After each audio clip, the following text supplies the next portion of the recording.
अच्छा है, लेकिन कभी आपको नमाज का फराइज याद है? गुस्ल के फराइज याद है? गुस्ल में कितने फर्ज हैं? You don't know. वाह, कैसे मुसलमान हैं आप? और फिर हम लोग स्टेज पे बैठ कर मोदी जी के खिलाफ जो बोले, योगी जी के खिलाफ जो बोले, बहुत पसंद करते हैं। वाह, आज मोदी जी को धोया। ये नहीं कि मोदी जी ने पहले से आपके पीछे नहा धो के लगे हुए, आपको धोने के लिए इस देश से, आपको मैल समझते हैं इस देश का। नहीं जानते हम लोग नमाज की गुस्ल में कितने फर्ज हैं? कुछ ही लोगों को मालूम है, नहीं जानते हैं।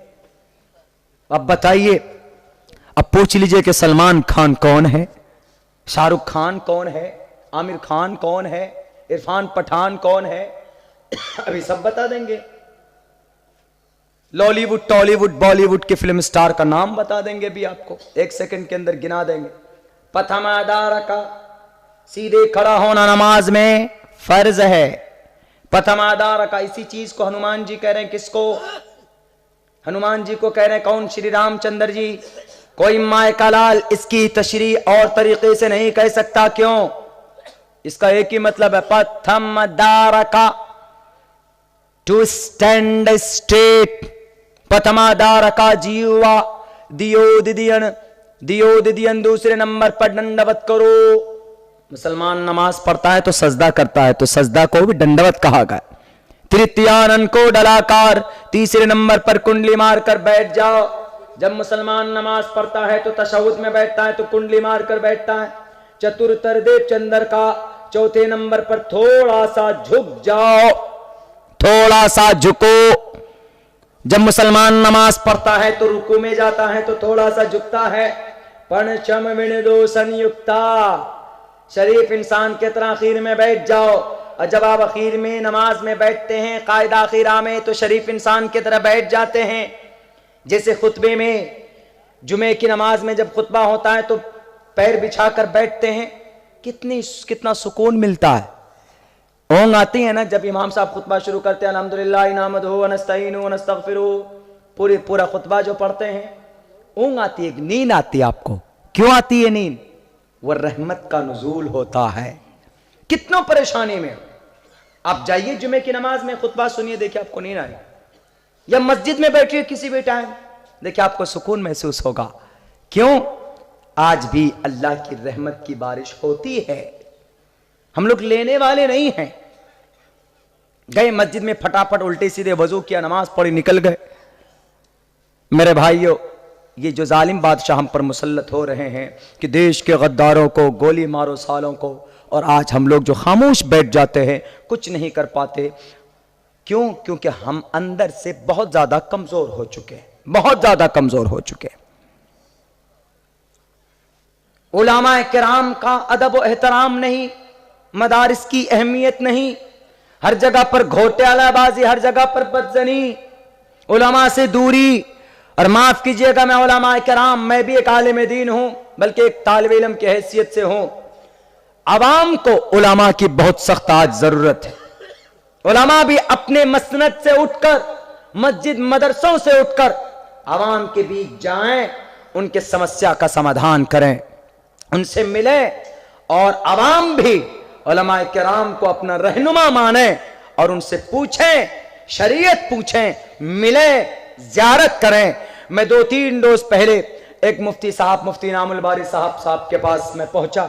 गाड़ी लेके मैं डायरेक्ट उनके स्कूल के अंदर चला गया तो मुफ्ती साहब बोले कि क्या बात है अब्दुल्ला, तुझे तो टाइम मिलता नहीं, आज किस काम से आए तुम, क्या जरूरत पड़ गई, हर काम तो कर लेते हो। हमने कहा कि बस जरूरत तो कुछ नहीं, आपसे मिलने के लिए, ज़ियारत के लिए। उसको यकीन नहीं हो रहा था उनको कि तुम बिजी रहते हो, जलसा इधर, दिन में प्रोटेस्ट, रात में दीनी जलसा, बाकी वक्त मिल जाता है तो स्कूल और अपने कारोबार में लगे रहते हो, आए कैसे? मैंने कहा हजरत यकीन नहीं करेंगे आप, मैं सिर्फ आपकी ज़ियारत के लिए आया, आपके हाथ मिलाने आया। आप जाइए हफ्ते में 1 दिन अपने आलिम दीन से, जिससे भी आप मुंसलिक हो। आलिम दीन के लिए जरूरी नहीं कि कोई गुजरात से आएंगे या कोई लंदन से आएंगे तो उन्हीं से मुसाफा मिलाएंगे, नहीं। मुत्तकी तकवा, आपके गांव के अंदर नमाज पढ़ाने वाला इमाम आपका कायद और रहनुमा। अकीदा तो सही कीजिए आप,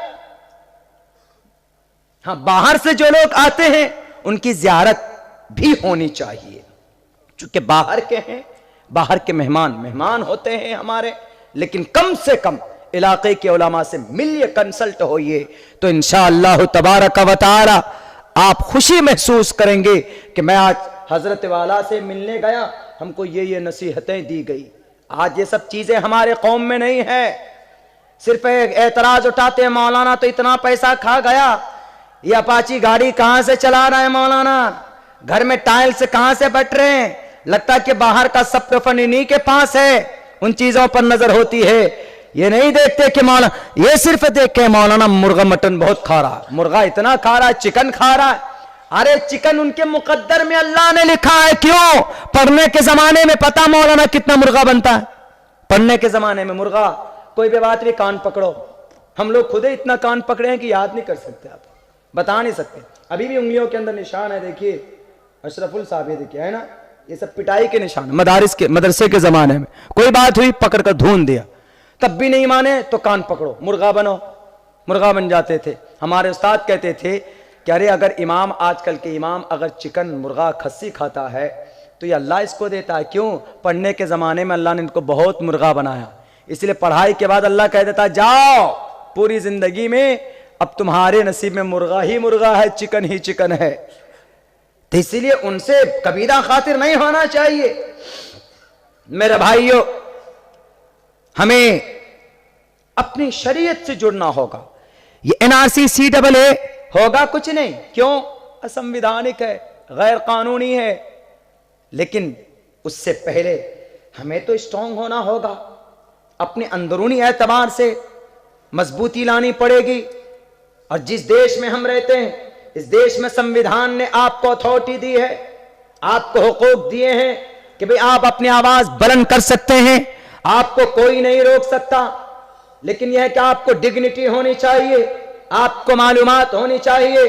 हमारा जुर्म इतना है कि हम नमाज पढ़ते हैं, अगर नमाज पढ़ना जुर्म है तो श्री रामचंद्र जी ने हनुमान को क्यों कहा?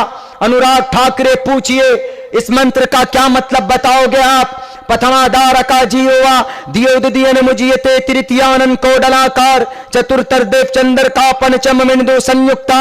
मोहम्मद को अपना आखिरी नबी मानना अगर गुनाह है तो आलोक उपनिषद के इस मंत्र का क्या तर्जमा करोगे? यज्ञम परचुचाम्यमम सतदतु तो निवोस्ति कवरितम पूर्वीयम गतम कस्तद्दिवि भारती। अंतिम संदेश को पहुंचाने वाला अगर मोहम्मद रसूलुल्लाह को आखिरी नबी मानकर उन पर विश्वास रखते हैं, अगर आपको इसकी वजह से हमारी ईमान पर, देशभक्ति पर अगर आपको शक होता है तो आलोक उपनिषद का वो लंबा मंत्र जिसमें नबी को कहा गया, अंतिम महर्षि को कहा गया, क्या कहा गया? अस्मल्लाम इल्ले मित्रा वरुणा दिव्यानी दत्ता इल्लल्ले वरुणो मित्रस्तेजस कामया होतार मिंदरो महासुनिंदरो अल्लो जयस्ते श्रेष्ठम पन्नम ब्रह्मानम अल्लो रसूल मोहम्मद रकाबर सल्लो अल्लामा। इस धरती पर अंतिम संदेश को लाने वाला जो अल्लाह के मुकर्रब रसूल होंगे वो कौन होंगे? मोहम्मद होंगे। अगर हमारी अजान से आपको तकलीफ होती है तो आपको अपने भविष्य पुराण के उस मंत्र को निकाल कर फेंक देना चाहिए जिसके अंदर कहा गया क्या? लिंक चिदी शिखाहिना सिमशरुधारी सदूषक उच्चलापी, ऊंची आवाज में बुलाने वाला कौन? अंतिम महर्षि होंगे। आप निकालो इस मंत्र को, क्या तर्जमा करोगे? सोनू निगम साहब, अनुराग ठाकुरे साहब, उत्तर प्रदेश के लाल बुजक्कर साहब, अजान से अगर आपको एलर्जी है, पेट में मरोड़ है, तो इस मंत्र का क्या तर्जमा करेंगे आप? उच्चलापी कौन? अंतिम महर्षि आएंगे जो इस धरती को नरक से बचाने के लिए, इंसानों को इंसानियत का रास्ता दिखाने के लिए वो भी उच्चलापी करेंगे, ऊंची आवाज में लोगों को बुलाएंगे। आज तो फजर में आजान होती है तो आपके कान में आपके बाल खड़े हो जाते हैं गुस्से से कि इन मुसलमानों को कुछ नहीं मिलता, अपने में नहीं देखते। आपके गुरु लोग भी तो मंदिर में घंटा बजाना शुरू कर देते हैं, 4 बजे राते से भगवान जी को जगाना शुरू कर देते हैं। ये सब नहीं होनी चाहिए। मस्जिद में रहने वाले अजान दें, मंदिर में रहने वाले घंटा बजाएं, चर्च में रहने वाला बेल बजाएं, कलीसियाओं के अंदर रहने वाला तबला बजाएं। No objection. कुछ भी नहीं होना चाहिए। हर आदमी अपने अपने एतबार से अपने धर्म के मुताबिक अमल करे। ये कौन बताता है? Freedom of convenience, article 25 Hindustan का संविधान का अनुच्छेद नंबर 25 कहता है कि जो नमाज पढ़े, जो घंटा बजाए, जो मूर्ति पूजा करे, जो बुत परस्ती करे, जो कलीसा चर्च में जाए, गौतम बुद्ध सिद्धार्थ को परमात्मा माने, महावीर जैन स्वामी को ईश्वर माने, नो ऑब्जेक्शन कर सकता। हर आदमी आजाद है, कोई किसी की आजादी को रोक नहीं सकता। कौन कह रहा है? संविधान। तुम्हारे बाप ने अपने कलाइयों के अंदर इतनी ताकत नहीं भरी है। बजरंग दल के लोगों, आरएसएस के गुंडों, तुम इस देश